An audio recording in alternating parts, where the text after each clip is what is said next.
Today we have a story about iron fire and the quiet patience of a man who understood that some chains could be This account comes from fragmentary records recovered from a Baltimore boarding house, dated between 1861 and 1863, during those bloody years when the nation tore itself apart. If you enjoyed this story, consider subscribing and becoming part of our community. Where are you watching from? Let us know in the comments. We love hearing from our amazing viewers all around the world. The woman who kept this chronicle was named Lucille Porter, a laundress who worked near the industrial quarter where the forges burned day and night. She was a small woman with steady hands and a gift for remembering details others overlooked. Her entries began simply, recording the comings and goings of the neighborhood, but they would grow darker as the months passed. Beside her boarding house stood the forge of a man named Thomas Crane, who owned 7 enslaved workers. The most skilled among them was a blacksmith named Elijah, a tall man with burn scars on his forearms and eyes that seemed to measure everything twice. Lucille wrote that Elijah never spoke unless addressed, never looked up from his work, and moved through the world as though he were trying to take up as little space as possible. Thomas Crane was a man of standing in Baltimore. He supplied ironwork to shipbuilders, fashioned gates for wealthy homes, and crafted specialty items for those willing to pay premium prices. He was known for his exacting standards and his cold efficiency. Lucille noted that he never raised his voice, but his workers flinched at his footsteps. The forge operated under strict rules. Every piece of iron was accounted for in Crane's ledger. Every nail, every hinge, every pound of raw metal was recorded in his meticulous hand. The enslaved workers were permitted to speak only when necessary. They worked from dawn until the light failed, and sometimes beyond, when special orders demanded it. Lucille first noticed something peculiar in the autumn of 1861. She had brought laundry to deliver to a client near the forge and saw Elijah working alone in the evening gloom. He was crafting something small and intricate, but when Thomas Crane's shadow appeared in the doorway, Elijah's hands moved with sudden speed, sliding the piece into the coals where it vanished in the white-hot center of the fire. Crane said nothing. He simply stood there, watching, his face unreadable in the firelight. Then he turned and walked away, his boots echoing on the cobblestones. Lucille wrote in her journal that night, "There are 2 ledgers in that forge, one that Master Crane keeps in his office, ink on paper, every transaction recorded, and one that Elijah keeps in his mind, measured in something else entirely. I fear what will be balanced when the accounting comes due." She noticed other details over the following weeks. Wealthy men from the countryside would arrive in expensive carriages, speaking with Crane in low voices before disappearing into his office. They would emerge with small items wrapped in cloth, locks, chains, specialized restraints. Crane charged enormous sums for these specialty pieces, and his clients paid without complaint. Elijah was always the one who crafted them. His hands shaped the iron with perfect precision, creating mechanisms so cunningly designed that they seemed simple until one examined them closely. Locks that appeared ordinary but contained hidden complications. Chains with links that looked uniform but had deliberate weaknesses built into specific locations. Restraints that seemed secure but could be defeated if one knew their secret. Lucille observed that Crane would test each piece himself, checking the mechanisms, pulling the chains, examining every detail. He never found fault with Elijah's work. The blacksmith's craft was flawless, but there was something in the way Elijah moved when crafting these particular items. A stillness, a focus that went beyond mere skill. Lucille could not name what she saw, but it unsettled her. One cold November evening, she witnessed a scene that would haunt her journal entries for months to come. A plantation owner named Whitmore had come to collect a special order, a set of iron collars and connecting chains for transport.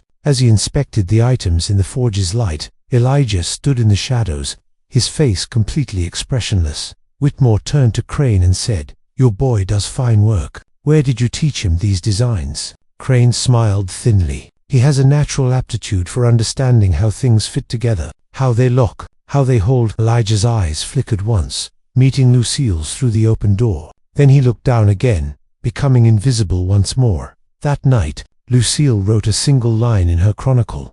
"A man who knows how to build a perfect trap must also know how to spring it." The winter brought bitter cold and new orders. Lucille recorded that the forge worked longer hours, the hammer strikes echoing through the frozen streets well past midnight. The war news traveled slowly to Baltimore.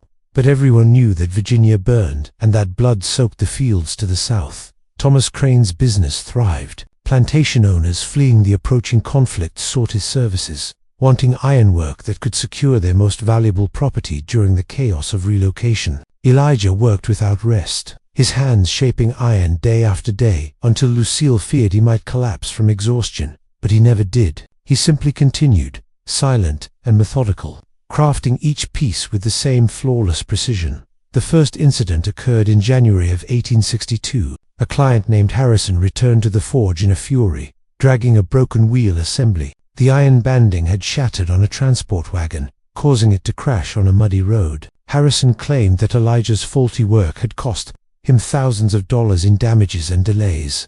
Crane examined the broken pieces in his office while Harrison ranted about lawsuits and reputation. Lucille, who had been delivering linens to Crane's housekeeper, witnessed the confrontation through a partially open door.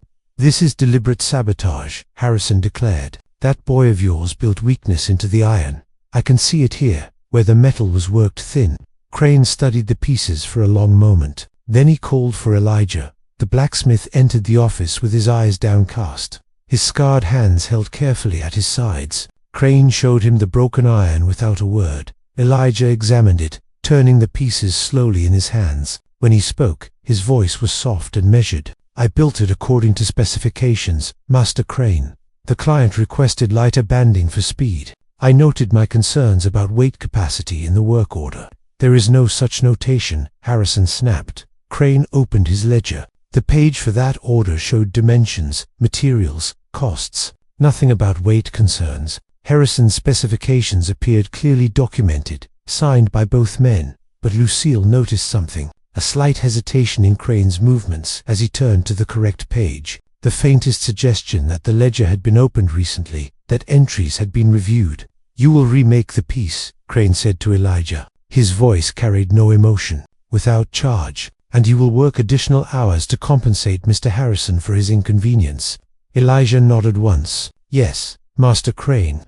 After Harrison departed, satisfied with the resolution, Crane dismissed Elijah without further comment. The blacksmith returned to his forge, and the hammer strikes resumed their steady rhythm. Lucille wrote that night, "Master Crane examined those broken pieces as though reading a language only he understood. And I believe he did understand. The question that troubles me is whether he saw an accident or a declaration." 3 weeks later, a similar incident occurred. A special lock for a Richmond merchant failed during installation, its internal mechanism jamming in a way that required complete disassembly to open. The merchant sent an angry letter, and Crane summoned Elijah once more. Again, the blacksmith explained that he had built according to specifications. Again, the ledger showed no notation of concerns. Again, Crane assigned additional work as compensation. But this time, Lucille noticed something different. When Elijah left Crane's office, there was the smallest suggestion of something in his expression.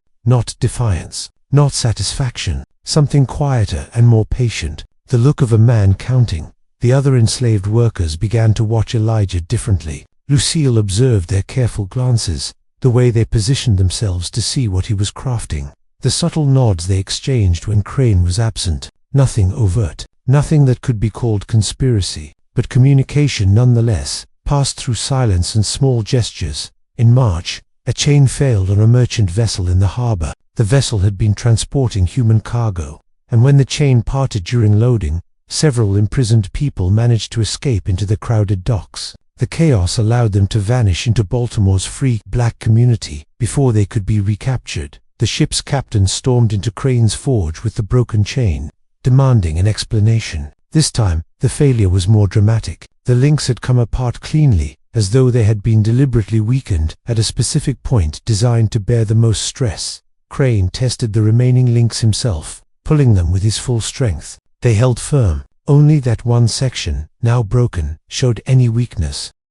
He turned to Elijah with an expression Lucille had never seen on his face. Not anger, something colder and more calculating. "This is the third failure in 2 months, Crane said quietly. "All from your work, all from pieces that passed my inspection."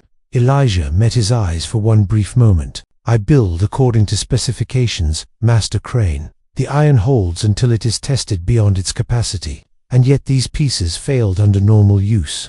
The use was not normal, Master. The weight exceeded what was specified. The silence stretched between them like a tightening chain. Finally, Crane spoke again. You will work under direct supervision from now on. Every piece you craft will be tested immediately, in my presence, before it leaves this forge. Yes, Master Crane.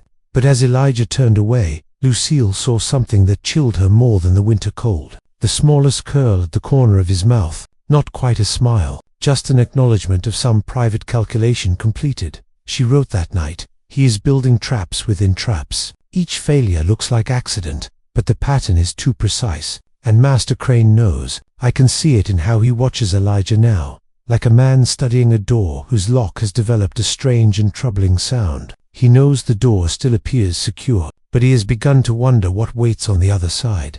The hammer strikes continued into the darkness, steady as a heartbeat, counting down to something Lucille could not yet name. Spring arrived with uncertain warmth, and more troubling news from the south. The Union Army advanced, and the peculiar institution that had built Baltimore's wealth began to crumble at its edges. Lucille recorded that the boarding house received new residents fleeing the conflict, and their whispered conversations spoke of chaos and change. At the forge, Thomas Crane implemented his new procedures. He stood over Elijah during the crafting of every specialty piece, watching each hammer strike, examining each cooling metal. He tested locks repeatedly, pulling chains until the iron groaned, checking mechanisms with the focused attention of a man who knew he was looking for something but could not name what it was. Under this scrutiny, Elijah worked with the same flawless precision. Every piece passed inspection, every lock held firm, every chain bore the tested weight without complaint. For 6 weeks, there were no failures.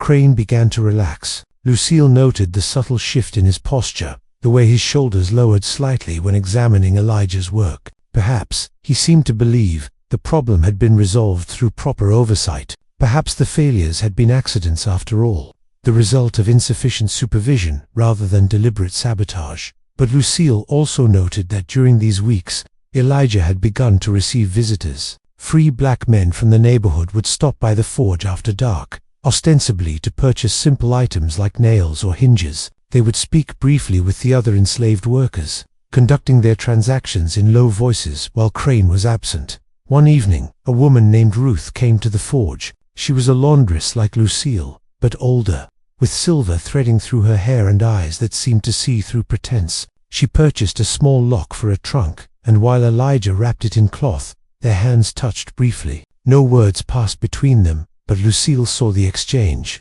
Ruth's fingers traced something against Elijah's palm, a pattern, a message. The next day, Ruth came to Lucille's boarding house and requested a private conversation. They sat in Lucille's small room while afternoon light filtered through the single window.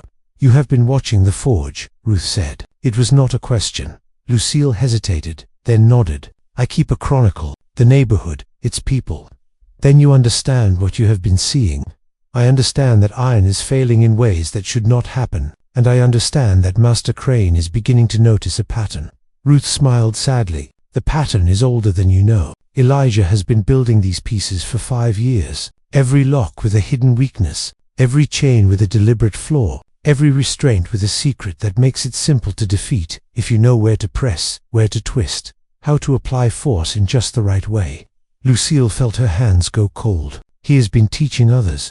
Teaching, yes, but also preparing. The pieces that fail dramatically are just the visible surface. Beneath that are hundreds of pieces that have not yet failed, spread across Virginia and Maryland and the Carolinas, waiting for what? For the knowledge to reach those who need it most, for the chaos of war to provide cover, for the moment when people realize the chains that hold them were never as strong as they appeared. Ruth leaned forward, her voice dropping to barely a whisper. "You must stop writing about the forge in your chronicle. Master Crane is clever, and he is beginning to understand. If he finds proof of intention, he will not simply punish Elijah. He will destroy everything the blacksmith has built, and many people who are counting on those hidden weaknesses will remain trapped." Lucille's chronicle entries became sparse after that conversation. She noted only basic facts about the neighborhood, avoiding specific details about the forge, but she continued to watch, and what she saw filled her with a growing sense of dread. Crane had begun conducting his own investigation. He examined his ledgers obsessively, comparing specifications against failure reports. He interviewed clients who had experienced problems, asking detailed questions about when and how the pieces had failed. He tested older inventory randomly, pulling locks and chains from storage to verify their integrity. And one evening, Lucille saw him do something that made her blood freeze. He called Elijah to his office and showed him a detailed map of Virginia and Maryland. Red marks indicated locations where Crane's ironwork had reportedly failed over the past 3 years. The marks formed a pattern, concentrated around certain plantations, certain transport routes, certain holding facilities, all places where the institution of slavery maintained its firmest grip, all places where a hidden weakness in iron restraints would have the greatest impact. Crane traced his finger across the map. "Remarkable," he said softly. "The distribution suggests not random failure, but deliberate placement, as though someone was seeding an area with time-delayed sabotage, waiting for the precise moment when the knowledge of these weaknesses would spread and create maximum disruption." Elijah stood silently, his expression unreadable. "You are an artist," Crane continued. "I have always known that. Your work is flawless in its execution. But I am beginning to understand that I have been looking at your art incorrectly. I have been seeing each piece individually, when I should have been seeing the larger pattern, the complete work." He turned to face Elijah directly. "How many pieces have you crafted with hidden weaknesses?" "I craft, according to specifications, Master Crane." "That is not an answer. It is the only answer I have." The silence that followed was profound. Finally, Crane spoke again, his voice colder than Lucille had ever heard it. "You will be watched every moment now, not just during work, but always. You will speak to no one outside this forge. You will accept no visitors. Every piece you have ever crafted will be recalled and examined. And if I find proof of deliberate sabotage, you will face consequences that will serve as an example to anyone who might consider following your path." Elijah nodded once. "Yes, Master Crane."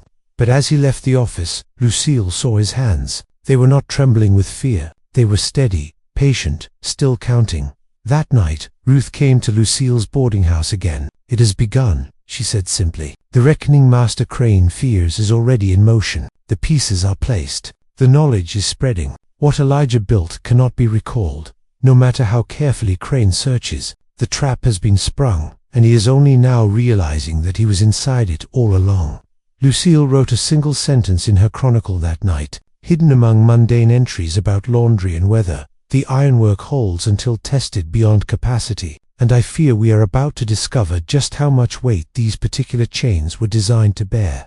April brought warm rains and a visitor that would change everything. His name was Daniel Foster, a federal agent conducting a census of Baltimore's industrial quarter as part of the wartime administration's effort to account for resources and labor. He was a thin man with wire-rimmed spectacles and a leather portfolio that never left his hands. Lucille first saw him when he came to record the boarding house residents. He asked careful questions, noting down names and occupations in his precise handwriting. But she noticed that his eyes lingered on certain details: the African Methodist church visible from her window, the forge across the street, the patterns of movement through the neighborhood. When he learned she kept a detailed chronicle of local events, his interest sharpened. "Such records are valuable," he said. "They help us understand the true conditions in areas where official documentation may be incomplete or deliberately obscured." He did not ask to see her chronicle, but the implication hung in the air between them. Lucille felt a warning tighten in her chest. This man saw too much. Daniel Foster visited Thomas Crane's forge 3 days later. Lucille watched from her window as he spent hours examining the operation, asking questions, reviewing Crane's meticulous ledgers. She saw Crane's initial confidence gradually transform into wariness as Foster's questions became more specific. The agent wanted to know about specialty items, about clients who had ordered restraints and transport equipment, about the disposition of enslaved workers and whether any had been sold or relocated during the war, about failure rates and quality control procedures. Most troublingly, he wanted detailed information about Elijah. Crane provided the information, but Lucille could see the tension in his movements. He understood that this census was not merely administrative. Foster was investigating something, and whatever he suspected involved the forge's operations. After Foster departed, Crane immediately summoned his overseer, a brutal man named Pike, who handled discipline. Their conversation carried through the open window.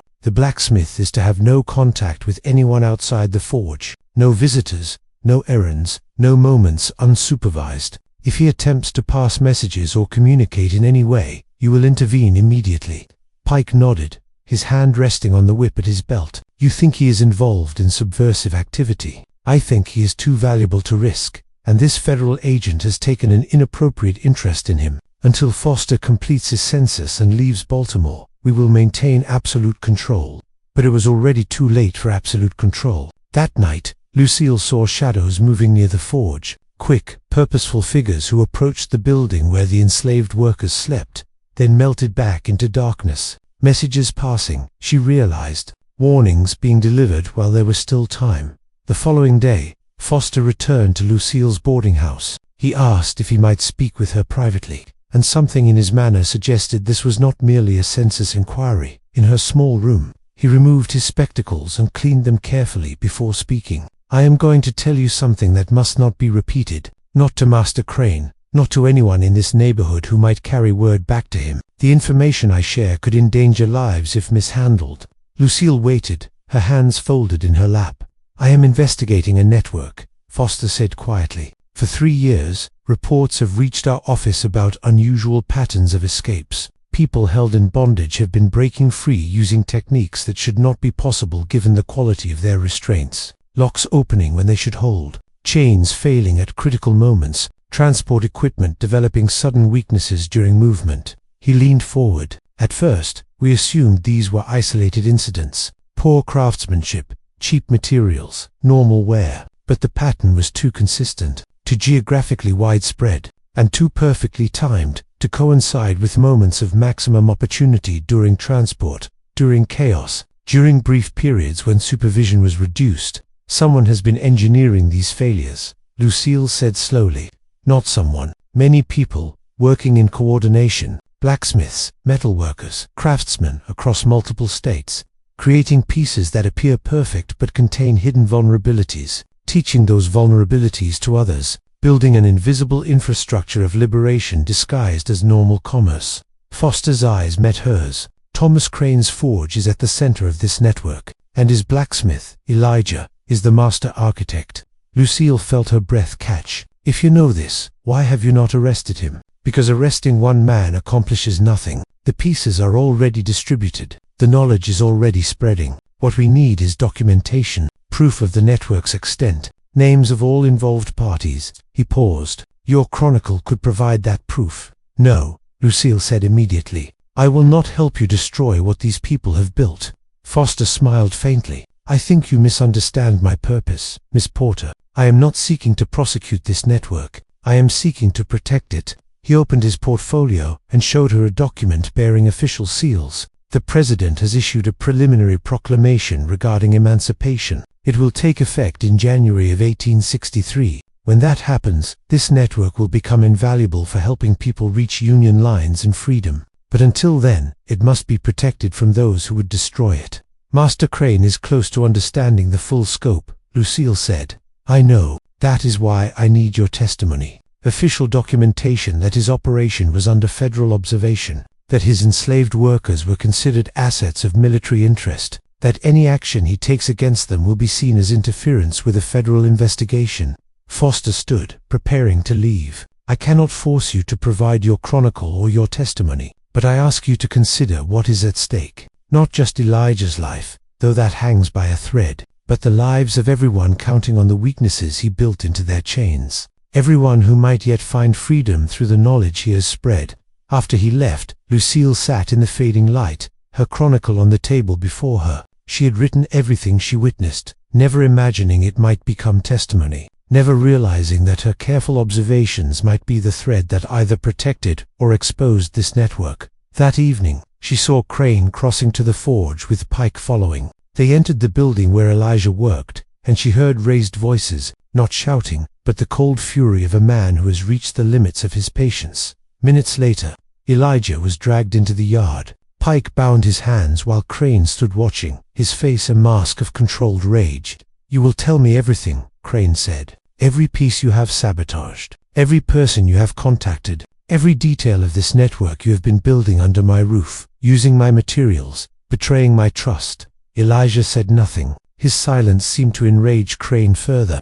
"I have been patient," Crane continued. "I have given you opportunities to explain, to cooperate, but my patience is exhausted. You will speak, or Pike will make you speak." Pike raised his whip. Lucille turned from the window, unable to watch, but she heard the crack of leather against flesh. Once, twice, 3 times, and still no cry came from Elijah.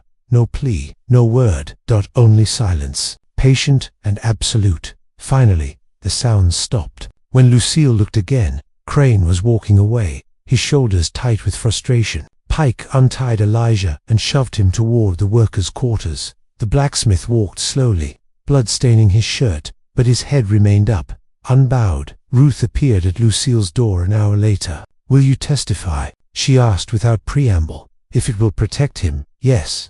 It may not be enough." Crane is beyond reason now. He knows his empire is crumbling, and he will destroy everything rather than admit his own exploitation enabled the very resistance that is bringing him down.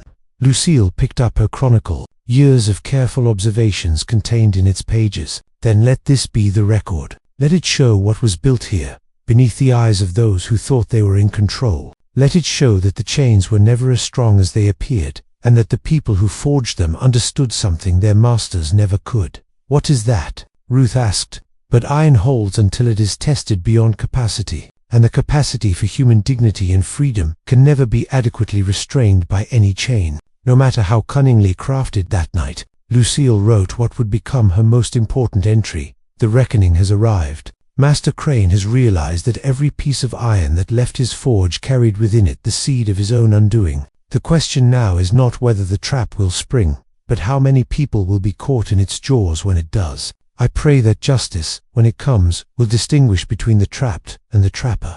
The May morning arrived gray and cold, as though winter had returned to witness what was coming. Lucille woke to the sound of wagons in the street and looked out to see federal soldiers surrounding Crane's forge. Daniel Foster stood with a military officer, examining documents while Crane argued with increasing desperation.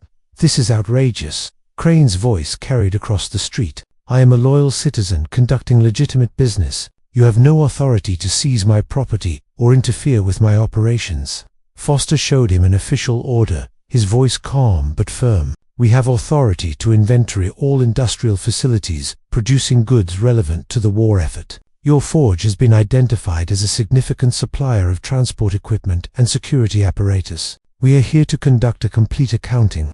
What followed was methodical and relentless. Soldiers emptied the forge piece by piece, cataloging every item. They examined finished products, works in progress, raw materials. They reviewed Crane's ledgers line by line, comparing entries against physical inventory. They questioned the enslaved workers separately, recording their testimony with careful precision, and they paid particular attention to Elijah. Lucille watched as Foster spent an hour with the blacksmith, examining pieces of ironwork while asking quiet questions. She could not hear their conversation, but she saw Elijah's hands tracing patterns on various items, demonstrating something about their construction. Foster took extensive notes. By afternoon, Crane's confident defiance had eroded into pale fury.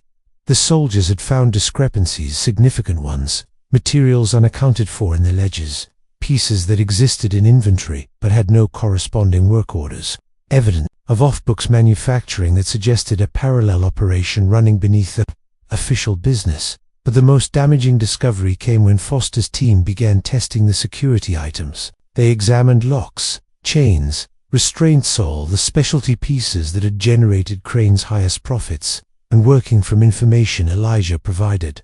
They discovered the hidden weaknesses, a lock that appeared perfectly secure, but could be opened with a specific sequence of pressure points, a chain whose links looked uniform but contained one that would fail under precise angular force, restraints with release mechanisms hidden in their decorative elements.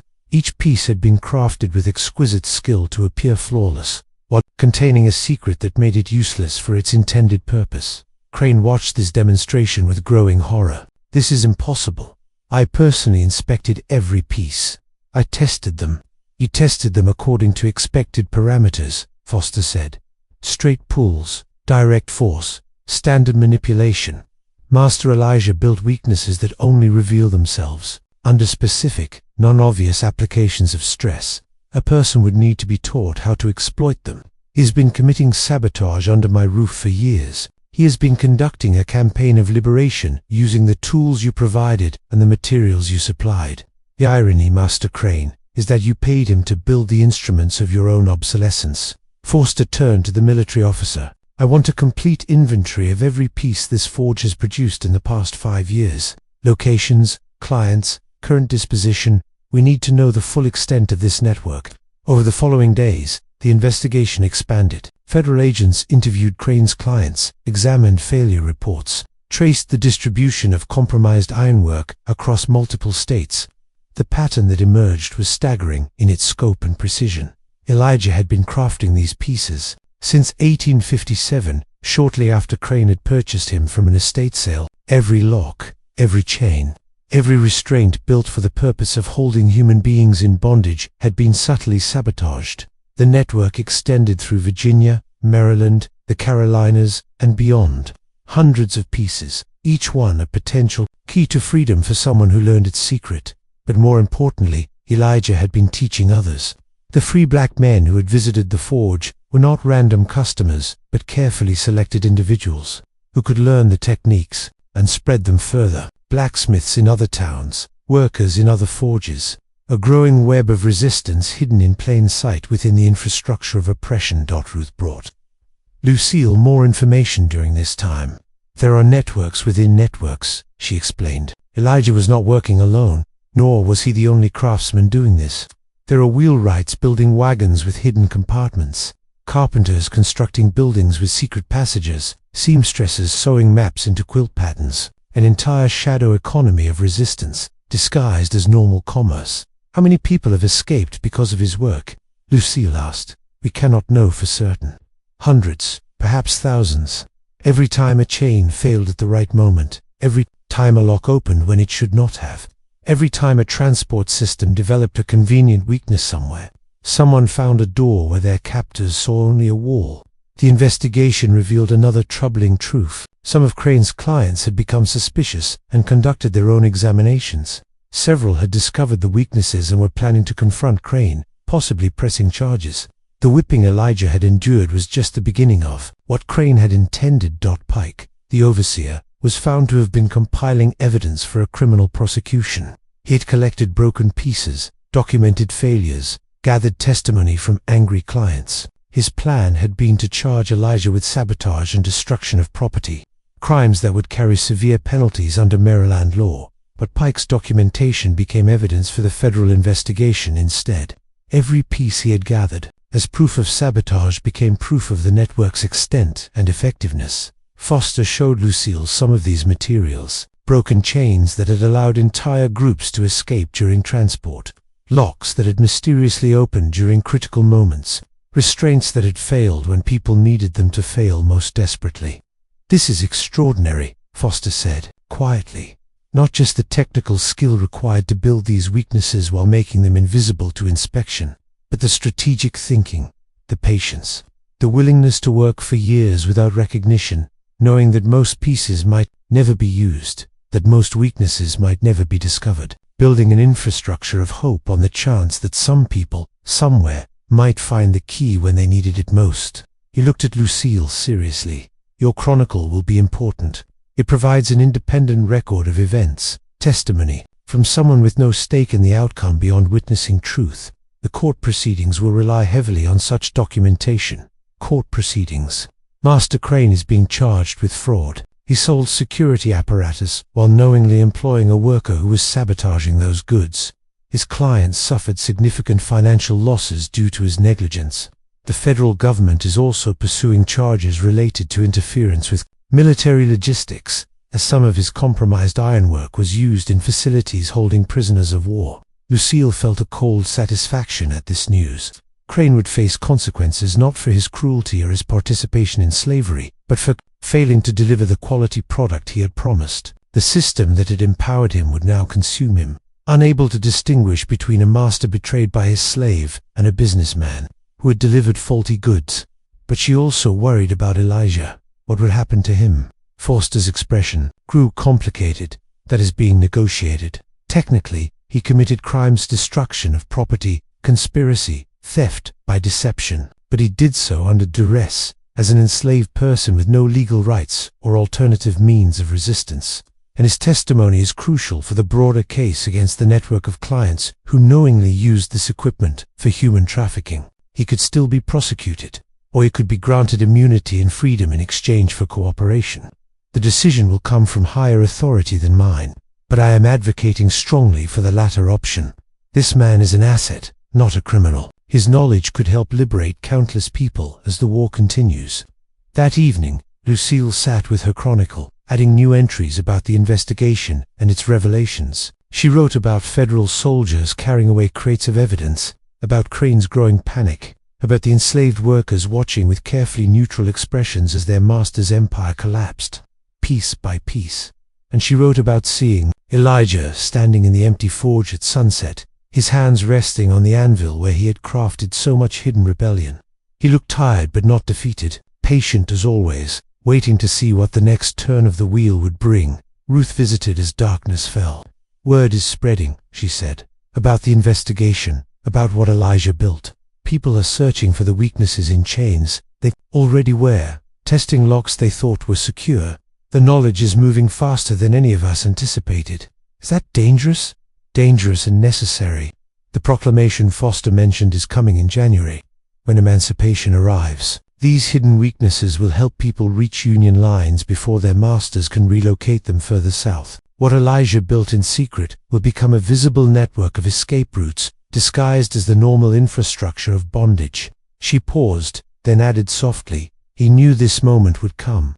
Not the specific investigation or federal involvement, but the moment when patience would transform into action, when all those careful weaknesses would suddenly matter. He'd built for this reckoning." Lucille closed her chronicle, her hand resting on its worn cover. "Then let the record show what he built there. Let it show that while masters counted their wealth in ledgers and thought themselves secure in their control, a blacksmith was forging keys they could not see, building doors and walls they thought were solid, creating a map to freedom written in iron that looked like chains but was actually its opposite." "What is the opposite of chains?" Ruth asked. Lucille smiled for the first time in days. "Wings, hidden in metal, waiting for the moment when someone would need them enough to look closely and understand what they were truly holding." The hearing took place in a federal building, hastily repurposed for wartime administration. Lucille arrived on a June morning that felt too beautiful for what was about to unfold. The courtroom, once a customs hall, was packed with spectators, journalists, and military observers. Thomas Crane sat at one table with his attorney, a silver-haired man whose expensive suit spoke of significant fees. At the other table sat Daniel Foster with his documents and a Union Army legal officer. Elijah was not present initially, though Lucille knew he waited in a secured room, his testimony considered too valuable to risk. Crane's attorney opened with a bold strategy. His client, he argued, was the victim here, an honest businessman who had been betrayed by a cunning slave who had used Crane's trust and resources to conduct a campaign of sabotage. Any financial losses suffered by clients resulted from this betrayal, not from negligence or knowing fraud on Crane's part. "My client maintained meticulous records," the attorney declared, gesturing to Crane's ledgers stacked on the table. "Every piece of iron is accounted for, every work order documented, every inspection protocol followed. He operated his business with the highest standards, only to be undermined by a worker he had trained, housed, and trusted." The prosecution's response was devastating in its precision. Foster presented testimony from multiple clients, describing how they had discovered weaknesses in Crane's iron, but more damaging was his presentation of Crane's own behavior after these discoveries. Master Crane did not recall his products when he became aware of systematic failures. Foster stated, he did not warn subsequent customers. He did not modify his inspection procedures or supervision protocols in any meaningful way. Instead, he continued to sell the same items at premium prices, knowing that his blacksmith had been creating pieces with hidden vulnerabilities. He could not have known the extent, Crane's attorney began. "We have documentation showing he suspected sabotage as early as 1862, yet he continued operations 4 months afterward, completing orders, accepting payment, delivering goods he knew were compromised. The hearing shifted when Foster called his first witness. Lucille was surprised to see it was not Elijah but Ruth, the older laundress who had first explained the network's existence. Ruth testified about the messages she had carried, the techniques she had learned, the people she had helped teach. Her testimony was careful, revealing just enough to demonstrate the network's scope without exposing individuals who might still be vulnerable. The knowledge spread through trust, she exclaimed. A person would receive an item from Master Crane's forge. Later, someone they trusted would teach them its weakness. Not immediately, sometimes months or years would pass. But when the moment came, when the opportunity for freedom presented itself, they would know how to open what should have been locked, how to break what should have held. How many people do you estimate learned these techniques? The prosecutor asked.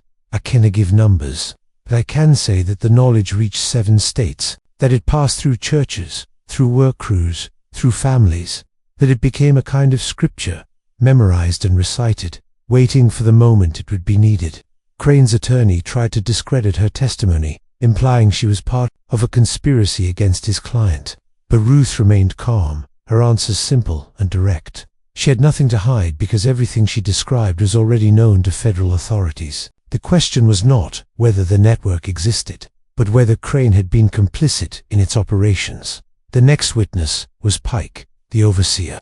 His testimony was meant to help Crane's case, describing how he had maintained strict supervision and how Elijah had operated in secret, deceiving them all. But under cross-examination, his testimony revealed something else. He had kept detailed records of failures and complaints, Foster said, showing Pike his own documentation. He had compiled evidence of sabotage. He had reported your suspicions to Master Crane repeatedly, yet he took no substantial action beyond increased supervision that proved ineffective. Why do you suppose that was? Pike hesitated, recognizing the trap. I cannot speak to my employer's reasoning. Let me suggest a possibility. Master Crane was earning substantial profits from these specialty items, premium prices for custom work. If he acknowledged systematic sabotage, he would have to recall hundreds of pieces, refund thousands of dollars, and admit that his operation had been compromised for years. So instead, he chose to continue operations while hoping the problem would resolve itself.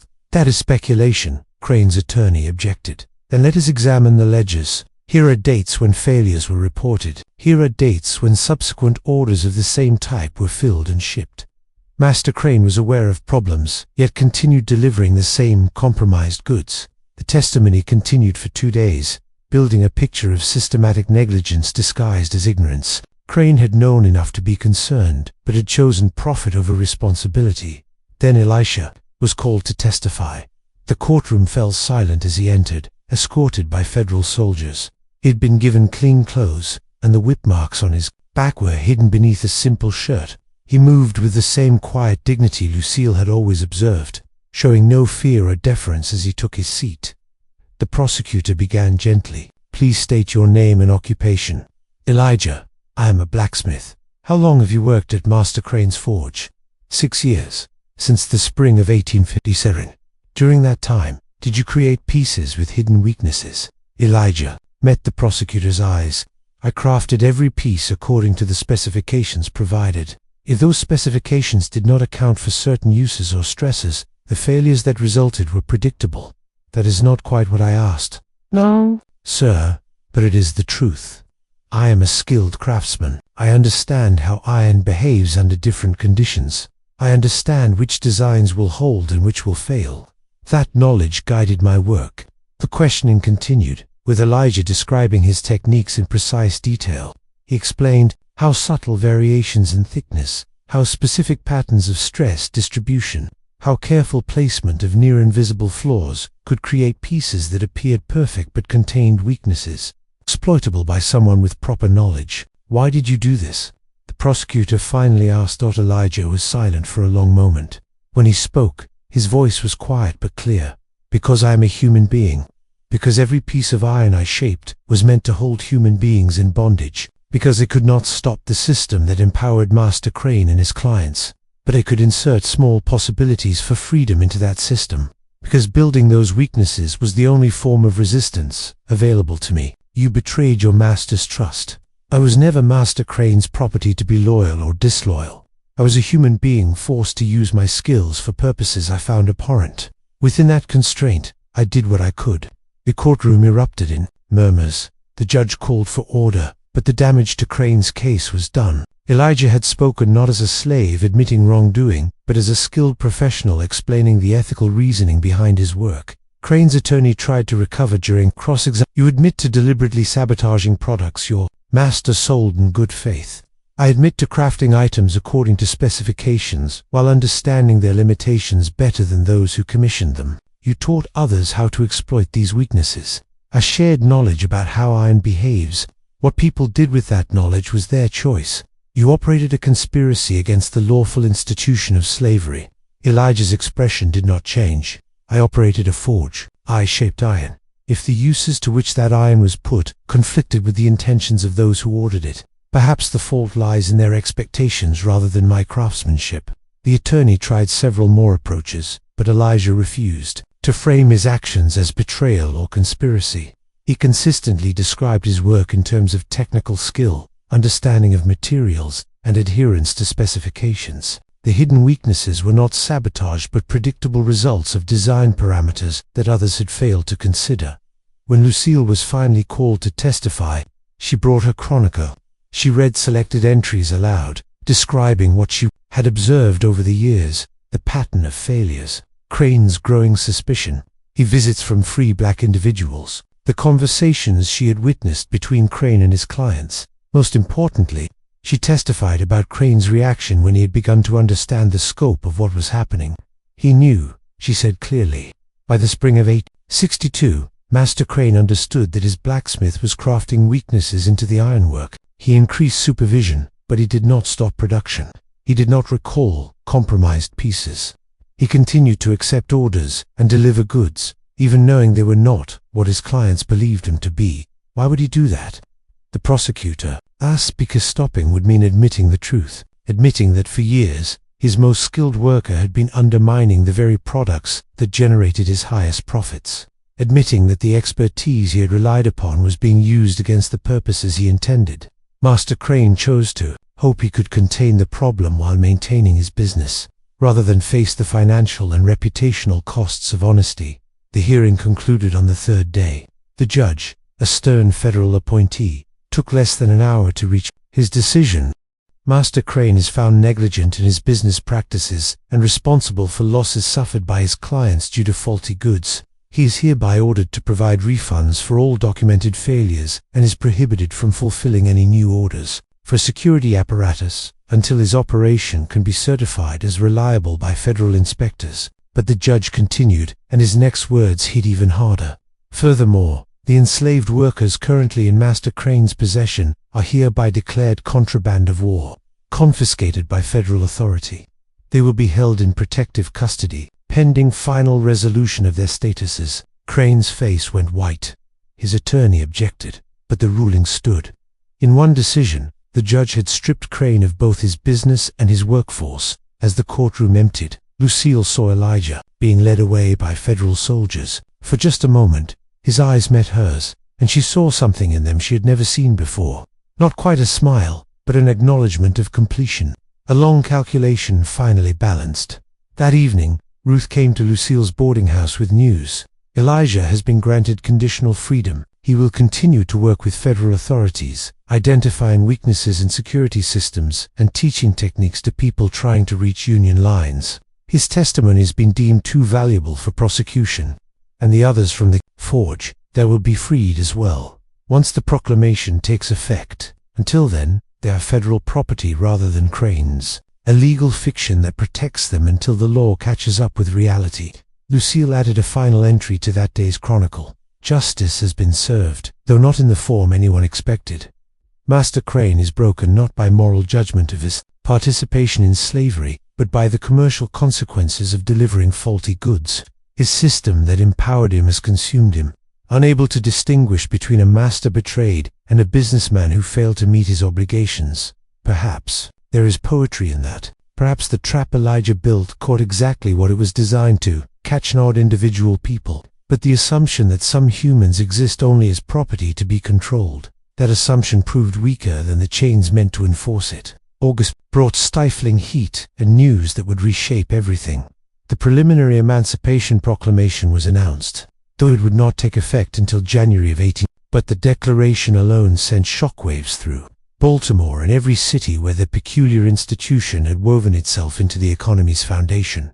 Thomas Crane's forge stood empty now, its doors locked by federal order, pending resolution of the civil claims against him. Lucille watched from her window as former clients arrived day after day, demanding refunds, threatening lawsuits, cursing Crane's name. Some came with lawyers.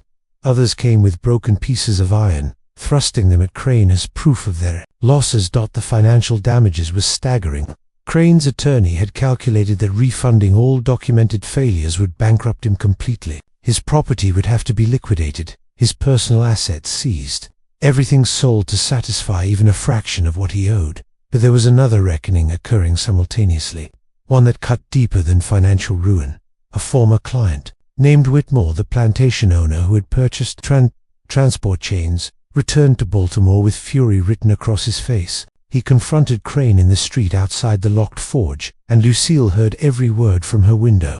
"You sold me chains that failed during transport," Whitmore snarled. "Do you know how many thousands of dollars I lost? 27 people escaped because your blacksmith built weakness into the iron. 27 pieces of prime property, gone. And not just from my transport, from 3 other owners who had purchased your goods.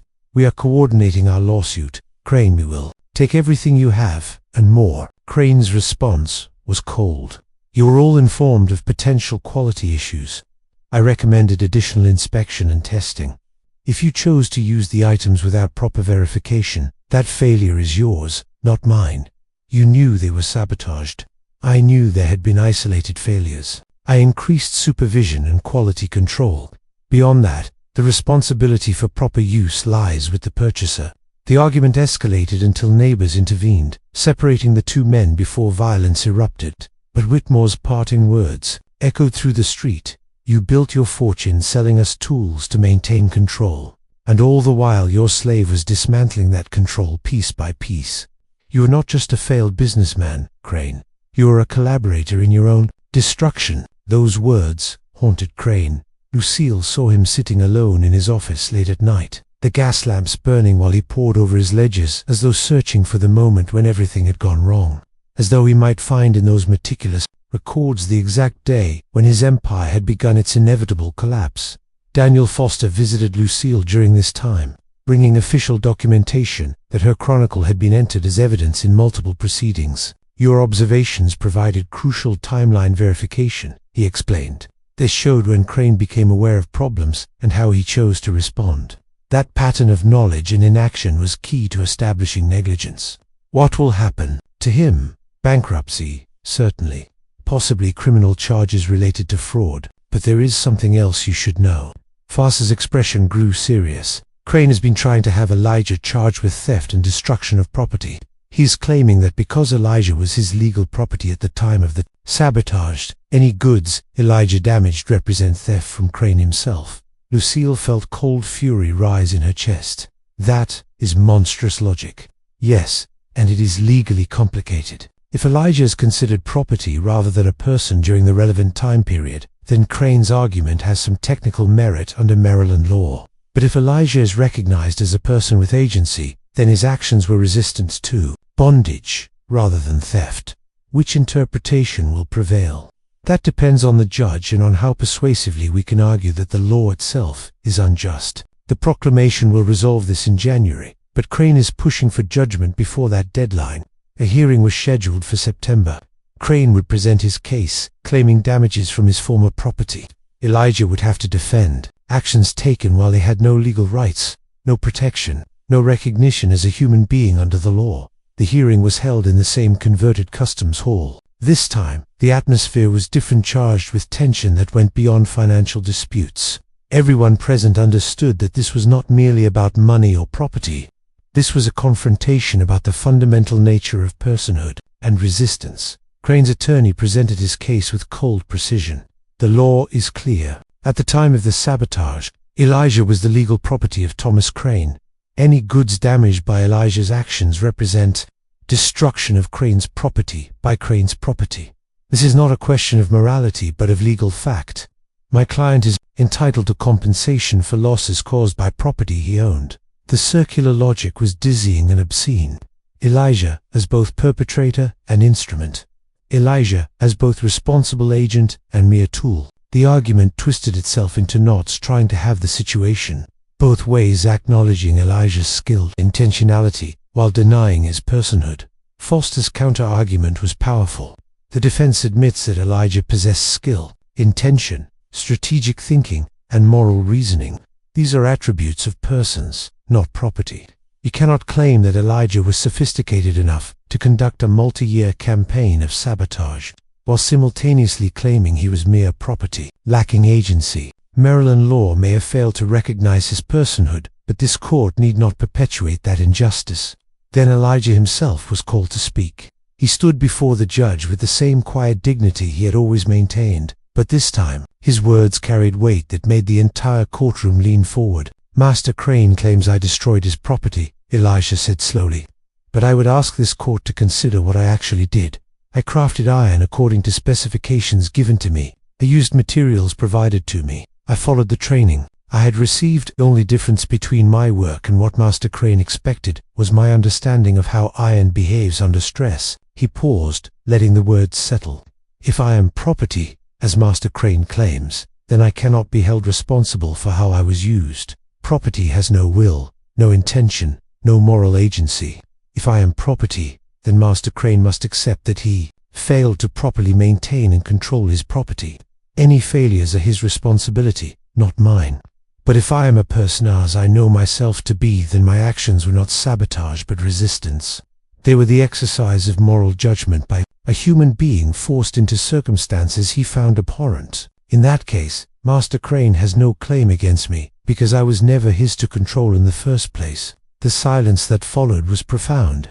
Elijah had presented an impossible choice. Either he was property and bore no responsibility, or he was a person and owed nothing to someone who had claimed ownership over him. There was no middle ground that would give Crane what he wanted. The judge took a recess to consider. While the courtroom waited, Lucille saw Crane sitting motionless at his table, staring at nothing. His attorney tried to speak with him, but Crane waved him away. He looked like a man watching his entire understanding of the world collapse, unable to stop it or even look away. When the judge returned, his decision was brief. This court cannot simultaneously recognize Mr. Elijah as skilled and intentional enough to be responsible for sabotage, while denying him the personhood that would make such responsibility meaningful. The logical contradiction is too profound. Master Crane's claim is denied, but the judge continued, and his next words cut deeper. "Furthermore, this court finds that the institution of slavery created the conditions that made this situation inevitable. When you claim ownership over human beings, when you force them to use their skills for purposes they find morally repugnant, when you deny them all legal recourse or recognition, you create circumstances where resistance becomes the only form of moral agency available. Master Crane participated in that system willingly and profitably. He cannot now claim victimhood when that system's inherent contradictions became visible." Crane stood abruptly, his chair scraping loudly against the floor. "This is an outrage. The law is changing, Master Crane. In January, the proclamation will take effect, and the legal fictions that supported your business will be recognized as the injustices they always were. This court will not perpetuate those injustices by granting you compensation for the failure of your own moral reasoning." The hearing ended with Crane storming from the courtroom, his attorney hurrying after him. Elijah remained standing, his expression neutral but something in his eyes suggesting profound relief. Not triumph, he was too dignified for that, but the quiet satisfaction of a man who had fought with the only weapons available and had somehow prevailed. Outside the courthouse, a crowd had gathered, free black residents of Baltimore who had followed the proceedings. Understanding their significance, they did not cheer or celebrate loudly, but they surrounded Elijah as he emerged, touching his shoulders, speaking quiet words of gratitude and respect. Ruth found Lucille in the crowd. "It is done," she said simply. "The reckoning that began with hidden weaknesses in iron has ended with the exposure of hidden weaknesses in the law itself." Crane believed he had built an unshakable empire on the bedrock of legal slavery. Elijah showed him that the bedrock was actually sand, and that even the most carefully maintained structures will collapse when their foundations are revealed as unjust. And that evening, Lucille wrote what would be one of her final entries about the forge and its blacksmith. Today, justice was served not through moral proclamation, but through the exposure of logical contradiction. The system that empowered Thomas Crane required him to view human beings as property, while simultaneously depending on their skilled labor, strategic thinking, and moral reasoning. Elijah's resistance forced that contradiction into the light, where it could no longer be ignored or explained away. The trap he built was not made of iron, but of irony, and it caught not just individual people, but an entire system that had become accustomed to its own impossible logic. She paused, then added one final line. Sometimes the most powerful weapons are not those that destroy what is wrong, but those that reveal what was always broken. Winter arrived early in 1863, bringing snow that covered Baltimore. In silence, on the first day of January, the Emancipation Proclamation took effect, and what had been legal fiction became legal fact. People who had been claimed as property were now recognized as persons, though the long work of making that recognition meaningful had only just begun. Lucille stood at her window on that cold morning, watching the street where so much had unfolded. The forge remained locked and empty, but she could see figures gathering near it, former enslaved workers from Crane's operation, free black residents of the neighborhood, people who had heard the stories and come to witness this moment. At the place where resistance had been quietly crafted, Elisha was among them, no longer in restraints or under guard. He carried tools wrapped in cloth, and as Lucille watched, he approached the forge's door. A federal representative met him there, producing a key and opening the building that had once been his prison and workshop. Ruth appeared at Lucille's door, wrapped in a heavy shawl. "They are giving him the forge," she explained.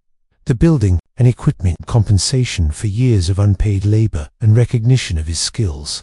Master Crane's other properties were sold to settle debts, but the forge itself would belong to Elijah. What will he do with it? Continue the work, I imagine, but now openly, for purposes he chooses. The war continues, and there is need for skilled metalwork, but there is also need for someone who understands how to build freedom into iron, who can teach those techniques openly rather than in whispers and shadows. They crossed the street together, joining the small crowd gathering around the forge. Elijah stood inside now, his hands resting on the anvil where he had worked for 6 years. He looked at the tools, the furnace, the familiar space that held so many memories of silent resistance. Daniel Foster was present. Having traveled from Washington to witness this moment, he approached Elijah with an envelope. "Official documentation of ownership," he said. "Federal recognition of your status as a freeman and skilled craftsman, and something else, a contract offer, if you are interested. The Union Army needs blacksmiths who understand security systems. People who can identify weaknesses, suggest improvements, create equipment that serves rather than enslaves." Elijah took the envelope but did not open it immediately. "I have spent 6 years building weakness into strength and calling it craftsmanship. I am not certain I wish to continue building restraints, no matter who commissions them. Then build something else. Build tools for construction rather than control. Build plowshares instead of chains. Build whatever you believe the world needs." A small smile touched Elijah's face, the first real smile Lucille had ever seen from him. "Perhaps I will build nothing at all for a while. Perhaps I will simply tend this forge and think about what it means to shape iron with free hands." The crowd gradually dispersed, people returning to their own lives and their own reckonings with this new reality. But a few remained, former workers from Crane's operation, young people interested in learning the trade, individuals who understood that this forge represented something larger than one man's freedom.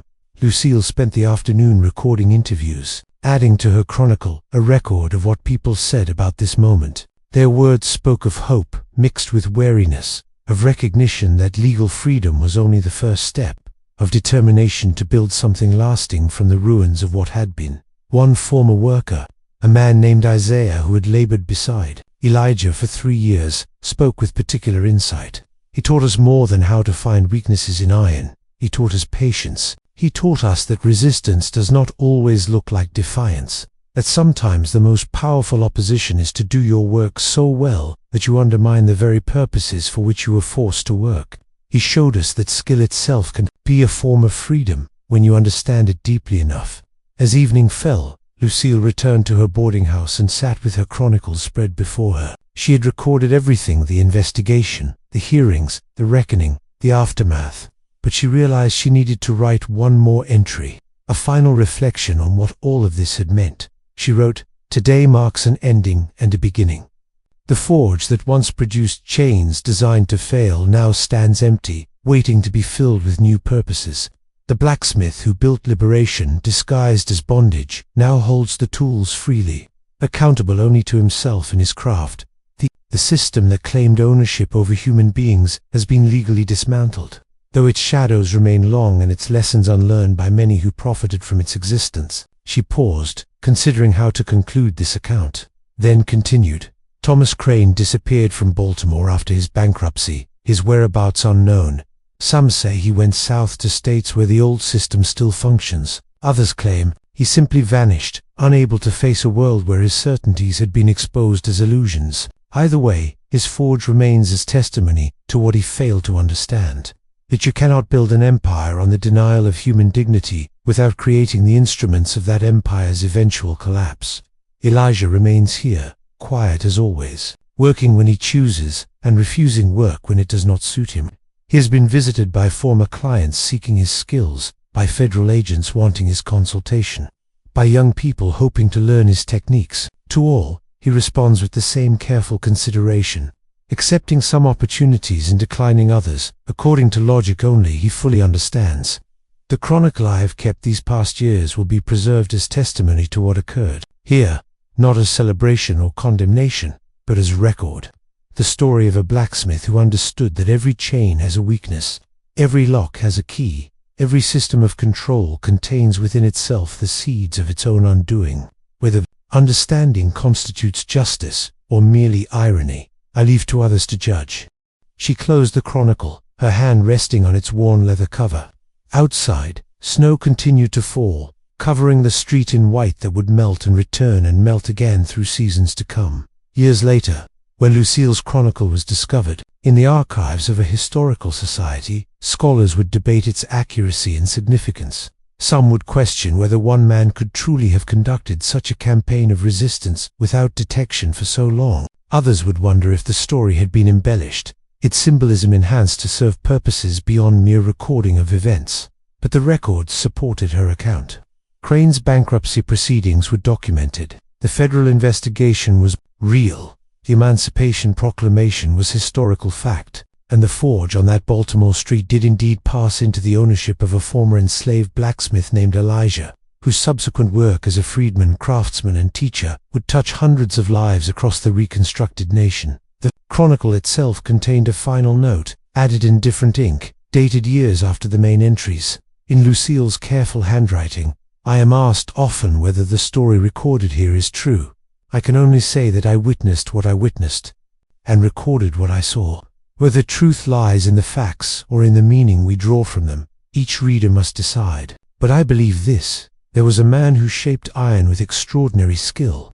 There was a system that tried to claim ownership over that skill and that man.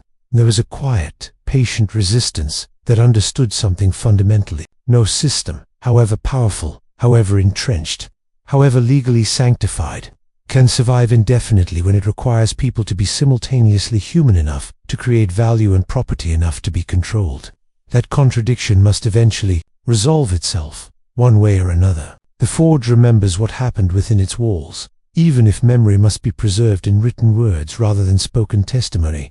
The anvil remembers the hammer strikes that shaped liberation disguised as bondage. The iron itself remembers being transformed from strength into weakness, into strength again, serving purposes its creators never intended. And perhaps that is enough. Perhaps the story of one blacksmith, one forge, one quiet campaign of resistance is enough to remind us that history is shaped not only by those who wield obvious power, but also by those who work in shadows and silence, building freedom piece by piece, weakness by careful weakness, until the accumulated weight of small resistances becomes impossible to ignore. The final line of Lucille Porter's chronicle, written in 1872, 10 years after the events it recorded: the forge still stands. Elijah still works there when his aging hands permit. And sometimes, late at night, you can hear The hammer strikes, echoing through the darkness, steady, patient, building something the world has not yet learned to name, building tomorrow from the broken pieces of yesterday, building freedom, one careful weakness at a time. End.